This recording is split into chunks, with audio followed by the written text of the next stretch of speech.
អូខេបងប្អូនគ្រូចង់សួរមួយបើសិនជា10ឆ្នាំក្រោយអូនមានការងារល្អធ្វើហើយក៏មានប្រាក់ខែច្រើនតើកូនចង់ឧបត្ថម្ភមកសាលារៀនយើងអត់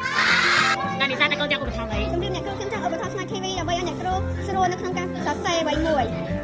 ทำไงก่อน ធម្មសិនជា โอเค បើសិនជាធម្មមានការល្អខ្ញុំជួយឧបត្ថម្ភសិនពេលមួយចង់ឧបត្ថម្ភក្រូ កូនឧបត្ថម្ភអី ក្រានធៀនថ្មីឧបត្ថម្ភតបថ្មីដើម្បីឲ្យក្មេងៗជំនាន់ក្រោយបានអង្គុយស្រួលឧបត្ថម្ភទាំងព្រីនពីអាពណ៌ខ្នាមមួយអាពណ៌សឬឧបត្ថម្ភទៅឲ្យក្មេងៗសម្រាប់ក្រោយបានលេងឧបត្ថម្ភទៅតែខ្ញុំកាញ់ឧបត្ថម្ភបើសិនជាឲ្យអ្នកបងថៃព្រៀងឲ្យអ្នកគ្រូខ្ញុំឧបត្ថម្ភទៅធ្វើដើម្បីឲ្យកូនអាននៅក្នុងថ្នាក់រៀនគ្រូធ្វើមកឧបត្ថម្ភទៅខ្វះ អី ឧបត្ថម្ភថៃ កៅអីមែនកូន ខ្ញុំឧបត្ថម្ភទៅទៅរឿងខ្មោចខ្ញុំឧបត្ថម្ភកុំព្យូទ័រមួយខ្ញុំតែគ្រូឧបត្ថម្ភទៅឲ្យអ្នកគ្រូ